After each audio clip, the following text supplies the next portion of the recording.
রাসূল কারীম সাল্লাল্লাহু আলাইহি ওয়াসাল্লাম ইরশাদ করেছেন, আস-সাকিতু আনিল হাক্কি শাইতানুন আখরাস।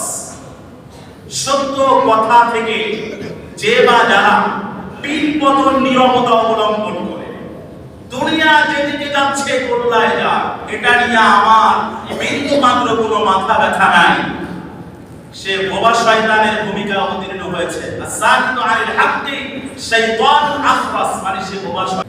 স্পষ্ট হাদিস হচ্ছে, আনিল মাদিনাতা কাদা ওয়া কাদা বিআহলিয়া ফাকালা জিবরিল ইয়া রাব্বি ইন্না ফীহি আবদাকা ফুলানান লাম ইয়াসিকা তারফাত আইন।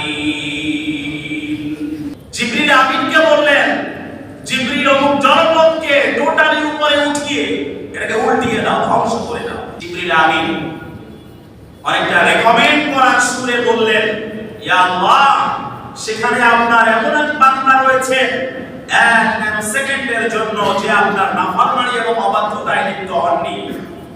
আল্লাহ তাআলা বললেন, ইকলিবহা আলাইহি ওয়া আলাইহিম ফাইন্না ওয়াজহাহু লাম ইয়াতামাআন ফিয়া সাআতান ওয়াক্ত। আল্লাহ তাআলা বলেন, জিবরিল, আগে ওই সুফিসানকে উল্টিয়ে দাও, তাকে ধ্বংস করে দাও, তারপরে তার অধিবাসী জনপদবাসী যারা আছে এদেরকে ধ্বংস করো।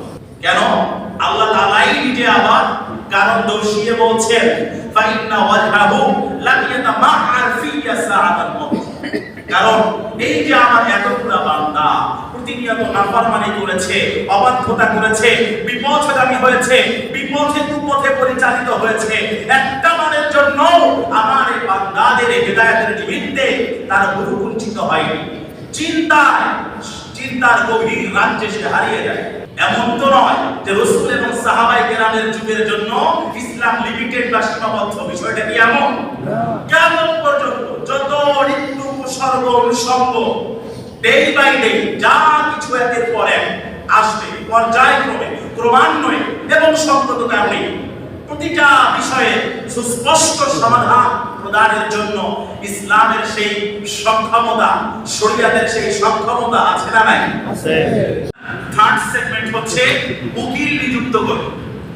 আমি আপনি সবাই তো জাতীয় সংসদে গিয়ে কথা বলতে পারবো, যেকোনো একজন একটা আসন থেকে যেকোনো একজন গিয়ে আমার আপনার সবার জনতার কণ্ঠস্বর হয়ে তার ফ্লোরে পয়েন্ট অফ অর্ডারে দাঁড়িয়ে তারপরে বলবে, আমার এলাকায় মাননীয় কি বলে স্পিকার, আমার এলাকায় আমার ব্রিজ লাগবে, কালভার্ট লাগবে, এই বাজেট লাগবে, রাস্তাঘাট ভাঙা ইত্যাদি ইত্যাদি।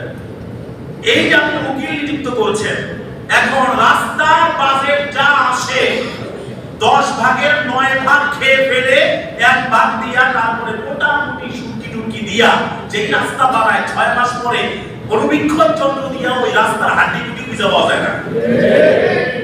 এরকম নেতা বাংলাদেশে নাই।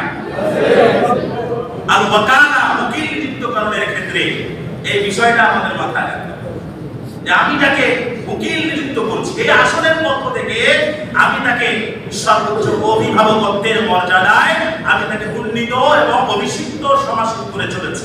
কাজেই তিনি যেন আমার পক্ষ থেকে দেশের কথা, দেশের কথা, এলাকার কথা, মহামাটি মানুষের কথা, নাগরিক অধিকারের কথা উচ্চ কণ্ঠে সংসদে ধ্বনিত, প্রতিধ্বনিত, অনুরণিত, উচ্চকিত, উচ্চারিত করতে পারেন। কাজে আমার এমন লোককেই বাছাই করা দরকার। আর ওয়াকালা এটা হলো শরিয়াত থার্ড সেগমেন্ট, তৃতীয় ধারা। হযরত আবু যর গফারি রাদিয়াল্লাহু তাআলা আনহু থেকে বর্ণিত, আল্লাহর নবীকে তিনি বললেন, আলা তাস্তামিলুনি ইয়া রাসূলুল্লাহ, ইয়া রাসূলুল্লাহ, আমার তো মনে চায় গভর্নর হতে, আমার একটু আপনি কোন একটা অঞ্চলের আঞ্চলিক গভর্নর বানিয়ে দেন না। তো আল্লাহ নবী সাল্লাল্লাহু আলাইহি ওয়াসাল্লাম ফাদারাবা বিয়াদিহি আলা মানকিবি, আল্লাহ নবী আমার কাঁধের স্পর্শে তার আঙ্গুল স্পর্শ করে আমাকে বললেন, ইন্নাকা দাঈফ ওয়া ইন্নাহা আমানা ওয়া ইন্নাহা ইয়াউমাল কিয়ামাতি খিজিয়ুন ওয়া নাদামা। আবু যর, এই ওয়াকালা শাসনভার, দায়িত্বভার গ্রহণ, এটা অনেক উঁচু কাজ, এটা অনেক ওয়েট, অনেক ওজন। আর তুমি দুর্বল মানুষ, দুর্বল চিত্তের মানুষ, তুমি এটার ভার বহন করতে পারবে না। আর এটা একটা আমানত, কিয়ামতের ময়দানে আমানতের খেয়ানত হলে এটা তোমার জন্য লাঞ্ছনা, অপমান, লজ্জা ছাড়া আর কিছু উপহার দেবে না। কাজেই তুমি এটার ভার নিতে যেও না। তবে যে এটার হক আদায় করেছে, ইল্লা মান আদা হাক্কাহু ওয়া হাক্কা ফিহা ওয়া হাক্কাল আমানা ওয়া হাক্কাল ওয়াকালা, যে এটা হক আদায় করতে পেরেছে সেটা গ্রহণ করতে পারে। 3 নম্বরে সময় তো নাই, তাহলে ওকিল নিযুক্তকরণের ক্ষেত্রেও আমাদের সতর্ক থাকতে হবে যে আমার দ্বারা এমন মানুষ যেন আসেন যিনি দেশের কথা, দেশের কথা, ইসলামের কথা বলবেন। 4 নম্বর হলো আমানা, ভোট হলো সর্বোচ্চ আমানত। পবিত্র কোরআনের 4 নম্বর সূরা আল ইমরান আয়াত নম্বর 58, 58 নম্বর আয়াতে আল্লাহ রাব্বুল আলামিন বলেন, ইন্নাল্লাহা ইয়া'মুরুকুম আন তু'আদ্দুল আমানাতি ইলা আহলিহা ওয়া ইযা হাকামতুম বাইনান নাসি আন তাহকুমু বিল 'আদল ইন্নাল্লাহা নি'ম্মা ইয়া'iদুকুম বিহি ইন্নাল্লাহা কানা সামি'আন বাসীরা। ইন্নাল্লাহা ইয়া'মুরুকুম আন তু'আদ্দুল আমানাতি ইলা আহলিহা।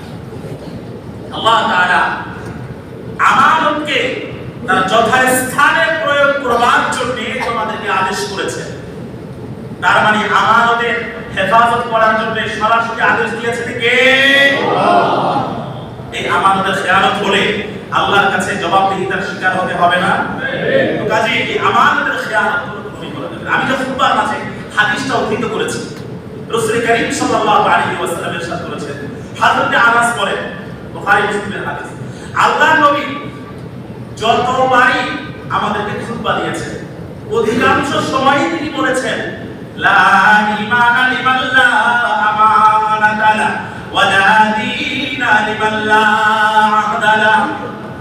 লা ঈমানা লিমান লা আমানাতা, যার আমানতদারিতা নাই তার ঈমানই নাই, ওয়া লা দীনা লিমান লা আহদা লা, আর যে ওয়াদা রক্ষা করে না, প্রতিশ্রুতি রক্ষা করে না, তার কোনো দিনদারি নেই। তাহলে যে আমানতের খেয়ানত করে তার কি নাই? ঈমান নাই। আর যে ওয়াদা রক্ষা করে না তার কি নাই? দিনদারি নাই। এখন আমানত আর ওয়াদা এই দুইটা যদি লঙ্ঘিত হয় তাহলে আল্লাহর নবীর হাদিস অনুযায়ী না আছে ঈমান, না আছে দিনদারি।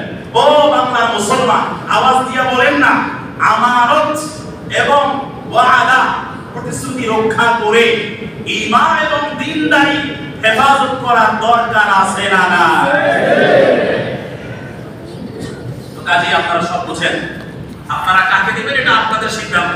কিন্তু আমি খতিব আমার পয়েন্ট অফ ভিউ থেকে ভোটের শরঈ দৃষ্টিকোণের 4টা মৌলিক বুনিয়াদি সেগমেন্ট নিয়ে আপনাদেরকে আমি কথা বলবো।